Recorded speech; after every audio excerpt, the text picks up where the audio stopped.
that the people here on the street are our neighbors. It's not just the people in the park. The guy on the corner of Rainbow and Tropicana with a sign is my neighbor.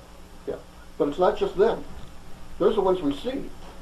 The problem is the invisible neighbor. Yes, we see them and we and give them a buck, or we feel sorry for them, or actually we get mad at them, angry that they're invading our space. But what's even worse are the people that are there that we don't see. They're invisible. They are our neighbor, a real neighbor. Loses their home, have to go rent something, then they lose their job, and then they lose their car, and they're parents with kids who have nowhere to go. I mean, there was a story in the paper just yesterday or the day before about a big artist, a recording artist who's living in a van. Sly Stone. He's living in a van. I mean, he used to be in Hollywood, Beverly Hills or something. I mean, there's people, but there are neighbors.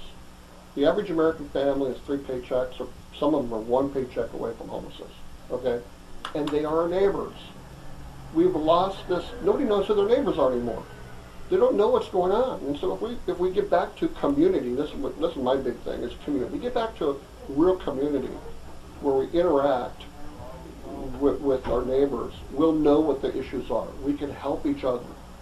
That can stem that tide of people in Skid Row. So maybe to answer my question, get to know one of your neighbors that you don't already know. That's a start. That's a start. I mean, opening, again, that's crossing their comfort zone. That's not our comfort zone. We have picket fences. Even in a gated community, whether it's a gated community or it's an urban center or next to a park, you see somebody there, talk to them, say hi to them, get to know your neighbor, and just be neighborly once again. That is the start. That opens a big door of possibilities in your community, in your group of faith.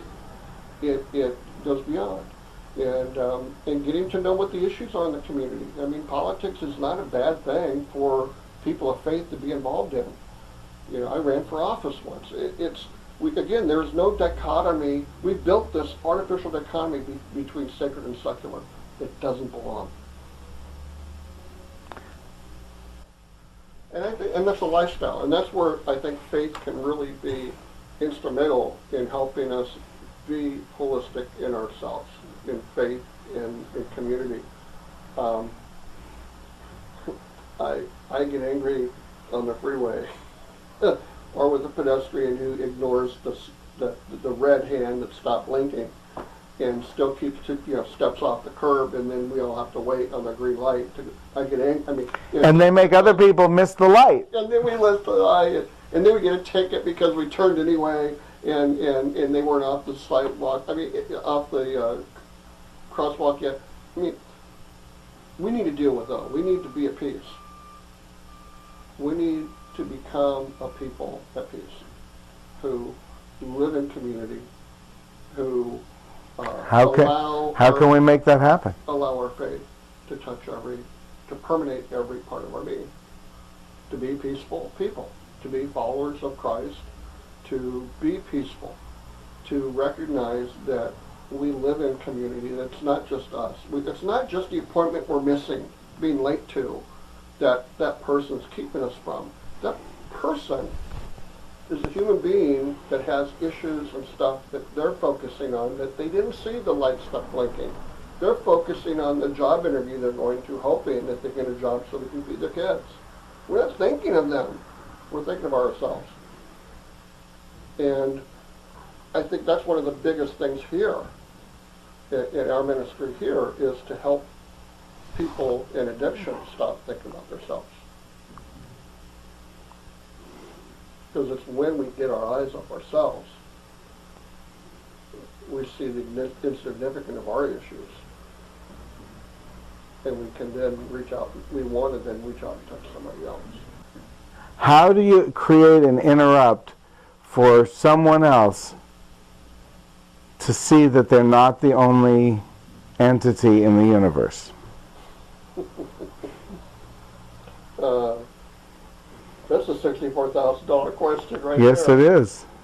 I try to ask hard questions. Well, for me, you know, with my dysfunctional issues that I've come to realize is, you know, I can be an angry person, okay? And that's just my makeup, and a lot of adult childhood alcoholics are. And one counselor helped me through that by introducing me to cognitive self-talk, and to just really talk to ourselves, ask ourselves. In fact, David in the Psalms did that. Why are you so downcast, my soul? You know, and he talked to himself. We need to start asking ourselves questions. What is this really important? Yes, the other person has issues. In fact, I've actually seen, especially so I come from the Coachella Valley, and there's no pedestrians, hardly any pedestrians. You got wide roads and a lot of left turn signals. Vegas is like that there's not that many pedestrians. And so then you come here, and if you don't have your own personal peace, you get I know you get very frustrated in an urban environment with all that busyness and traffic, and you know, and you have to, and especially in the urban environment, people are thinking about, they're focused on getting from one place to another, and that kind of, it's. I think what Bonhoeffer's book, Living Together, I think has done the most for me of any of my recent reading on community. That has really helped me understand what I really want to see happen in not just my life, in our staff, in our ministry, in the Long Beach Rescue Missioners organization in Long Beach. It's impacting, allowing ourselves to impact others in a way that gives us peace. And it winds up coming back. I'm sorry, it always comes back. It comes back to whatever we give comes back. And so by giving up our personal space, by giving up our personal time, by giving up our personal treasure, it all comes back. If not here in eternity, you know, both the Old and New Testament talk about, you know, the treasure we have in the kingdom of God, and some of it's not realized here. We need to realize that. We're not going to realize it here all the time. It's in the Philippines. They have a term called utang, and it's what they realize in building up. Somebody else owing them. And, well, it's positive karma. yeah, but actually not positive. They actually use it to manipulate. Very manipulative. It can be very manipulative in that we do things so we build up in time. So, I do something for you, so you owe me now. Oh, in the Navy they call it kamsha. Yeah. You do favors for people so that when you need something, they do it for you. Yeah. And there's actually some some ways of looking at a few scriptures that say that, but I think we need to do it without the thought of the utang. One way. Just get. I'm not talking about money. Just money. The issue is, and the challenge is, for everybody who's walked by, I guarantee, I would put money on that 99.9% of people walking by like you did think of that and they don't do it. You're saying, how can we fix it? How can we, whether it's homelessness or whatever it is, that is it. They know what they should do. Just do it. When you see it, do it. Don't hesitate. Be community to that family that wants a complete picture. I mean, that's simple. It's like the commercial on TV where whatever they're selling, I can't remember what it is, but one person sees somebody do something for somebody else, and then it shows them doing something for somebody else, and, you know, the movie Pay It Forward, you know, that kind of thing. And these are nice commercials and movies and things. All we have to do is do it. We know what we should do, Well, and we don't. Well, Mohandas Gandhi said, be the change you want to see in the world. I think one of my biggest challenges in my learning processes through my MA has been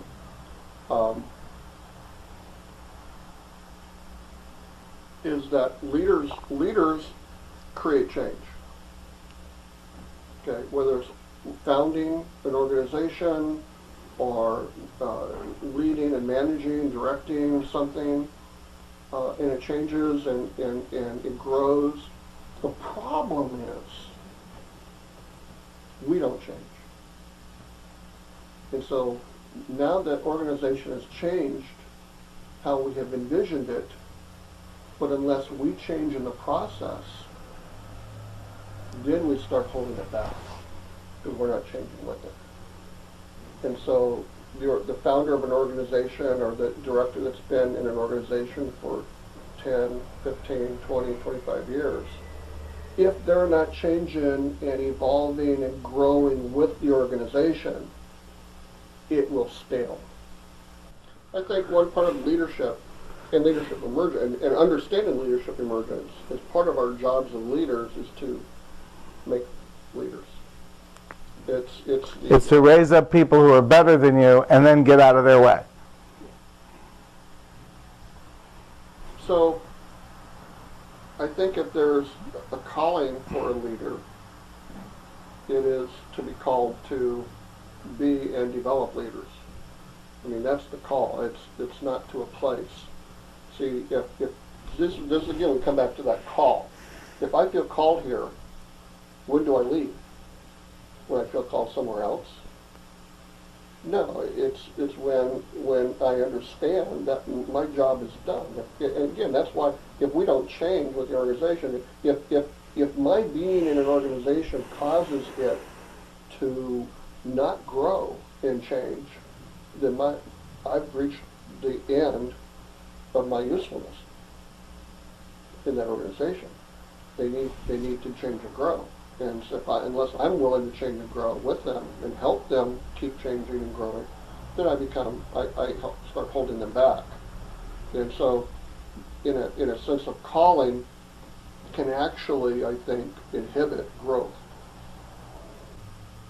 Why would someone want to be of service to someone else? Because they would want to be served and if they're in the same position, needing service. Okay.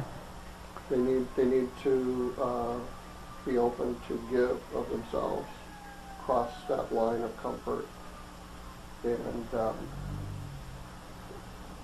they're going to realize something in return as well. It's what happens. And what is it they're going to realize in return? Peace, joy, fulfillment, satisfaction that they can't find doing anything else. Let's pretend for a moment that all 6.7 billion of us are going to watch this interview. Oh boy. What would you say to us? It comes back to community. That we are related. That we're all made in the image of God. And that the problems we have probably wouldn't be there if we love God with all our heart, mind, and soul, and love our neighbors and self. So I would say let's try. Okay, great. I want to thank you very much for taking the time to meet with me. You've been very gracious and kind with your time and your energy.